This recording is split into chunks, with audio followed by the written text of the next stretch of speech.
The morning Grace disappeared, everyone in the village called her a terrible mother. They believed she had abandoned her 8-year-old daughter to escape poverty. But 20 years later, when a black luxury SUV stopped in front of the same village, the truth shattered every lie they had ever believed. The village of Kenyan sat quietly beside the river, where dusty roads twisted between tiny mud houses. Life had never been easy there. Grace, only 32, walked every day carrying baskets of cassava to the market. Her daughter, 8-year-old Amina, followed her everywhere. Although they owned almost nothing, Grace always smiled whenever Amina laughed.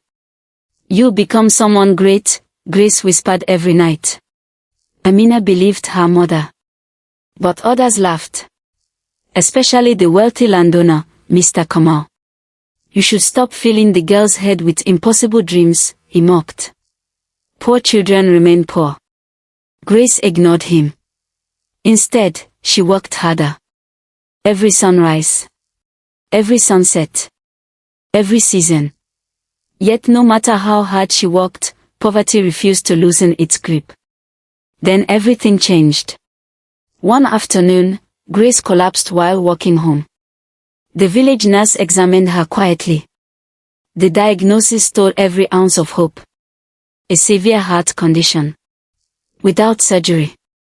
She had less than a year to live. Grace felt the earth disappear beneath her feet. She wasn't afraid of dying. She was terrified of leaving Amina alone. For days she searched desperately. No relatives wanted another mouth to feed. Neighbors pitied her.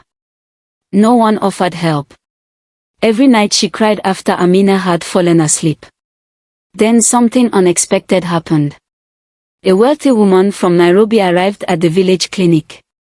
Her name was Dr. Esther Njeri. She had built schools for orphan children across Kenya. She overheard Grace speaking to the nurse. Instead of walking away, she sat beside Grace. "What worries you most?" Grace looked toward Amina playing outside. "My daughter. I don't fear death.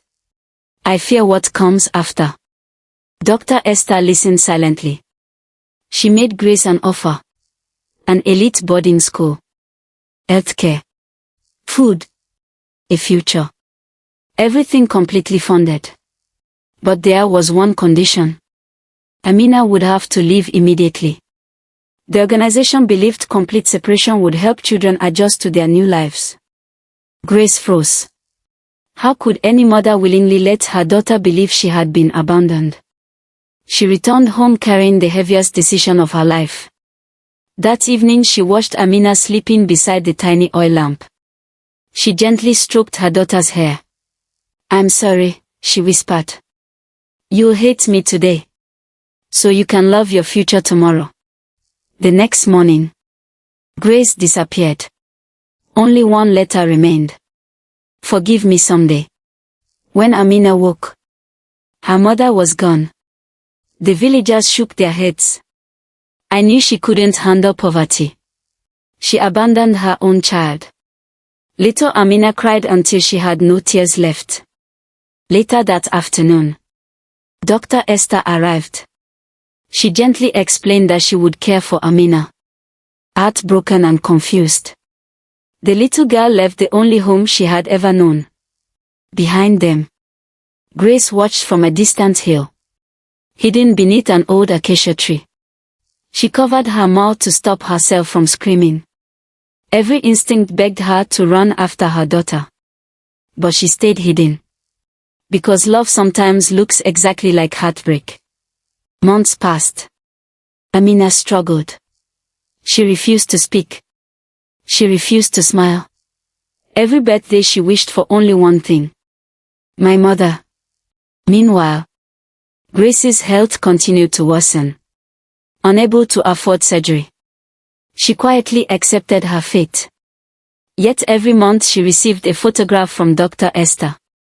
Amina winning awards, reading books, learning science, smiling again.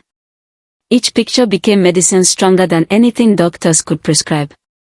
Grace knew she had made the impossible choice. One final sacrifice. One extraordinary act of love. She whispered toward the stars every night. Please. Let her never know how much this hurt.